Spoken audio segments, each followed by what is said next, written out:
Hey, salut la famille Geekos, j'espère que tu vas bien, j'espère que tu as passé un bon début de semaine. J'aimerais te parler d'un projet que j'avais depuis un an avec Manon, avec ma femme.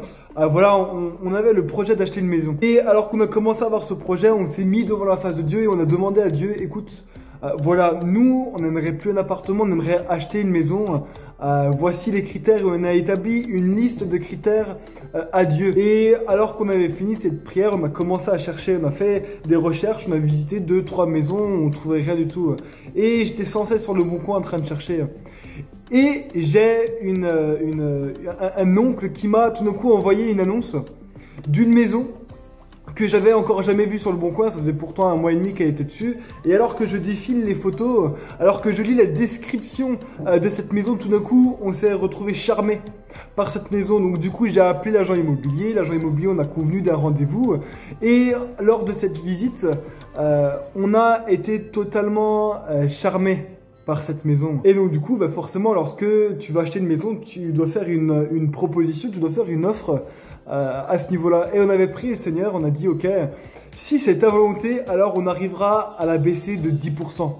Nous, on veut être convaincus que ça vient de toi. Et donc du coup, je fais mon offre, moins 10%. Et la réponse a été que les propriétaires ne veulent pas vendre à ce prix-là. Et refusent de vendre à ce prix-là. Et donc du coup, avec ma femme, nous étions tellement déçus. Du coup, on a commencé à faire d'autres recherches, mais 2 semaines plus tard, 2 semaines après ce non catégorique, le 21 décembre, j'ai l'agent immobilier qui me rappelle et fait bon, écoutez, ils ont réfléchi à cette proposition et ont accepté l'offre. Donc du coup, on peut y signer le compromis de vente et voilà. À ce moment-là, je savais que le Seigneur avait tout préparé pour que cette maison soit la nôtre.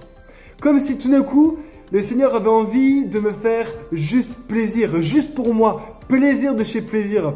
Il m'a dit, hop là, c'est cadeau. Et ça me fait penser à une histoire dans la parole de Dieu. Dans Jean 2, versets 1 à 11, si tu peux juste prendre ce passage avec moi dans la Bible, Jean 2, versets 1 à 11, où Jésus fait le premier miracle de tout son ministère. Le 3e jour, il y eut des noces à Cana de Galilée. La mère de Jésus était là. Jésus aussi fut invité aux noces, ainsi que ses disciples. Comme le vin venait à manquer, la mère de Jésus lui dit « Ils n'ont pas de vin ». Jésus lui répond « Femme, qu'avons-nous de commun en cette affaire? Mon heure n'est pas encore venue. » Sa mère dit aux serviteurs « Faites tout ce qu'il vous dira. » Il y avait là 6 jarres de pierre destinées aux purifications des Juifs et contenant chacune 2 ou 3 mesures. Jésus leur dit « Remplissez d'eau ces jarres, et les remplirent à ras-bord. Puisez maintenant, leur dit-il, et portez-en à l'organisateur du repas. » Et ils lui emportèrent. Quand l'organisateur du repas eut goûté l'eau changée en vin, il ne savait pas d'où venait ce vin, tandis que les serviteurs qui avaient puisé l'eau le savaient. Il appelle le marié et lui dit « Tout homme sert d'abord le bon vin, puis quand les gens sont ivres, le moins bon, toi tu as gardé le bon vin jusqu'à présent. » Tel fut le commencement des signes de Jésus, ce qu'il fit à Cana de Galilée. Il manifesta sa gloire et ses disciples mirent leur foi en lui. C'est l'histoire de tout un mariage où, alors que la fête continue, tout d'un coup il manque de vin. Tout d'un coup il y a un besoin. Et alors que Jésus est là, il décide de faire son premier miracle et décide de faire plaisir à tout le monde en donnant du vin.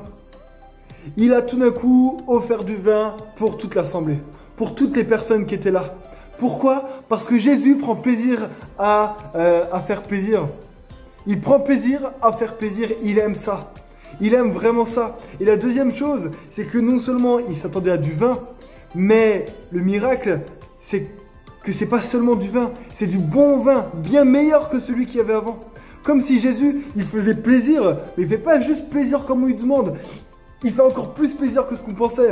C'est vraiment Dieu nous aime tellement. Dieu nous aime tellement qu'il est prêt à nous donner et à nous faire plaisir. J'ai envie de t'encourager, toi qui es là, tu as peut-être jamais prié ou tu as peut-être jamais connu la grâce de Dieu, tu as peut-être jamais, peut-être que tu n'as jamais expérimenté ce que Jésus pouvait faire pour toi. Et j'ai envie de t'encourager à prier. Prie, parle à Jésus de tes besoins et tu verras qu'il te répondra.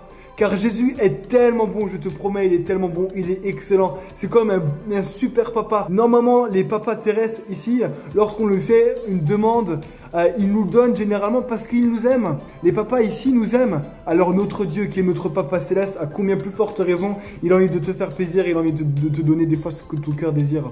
Donc j'ai vraiment envie de t'encourager à prier.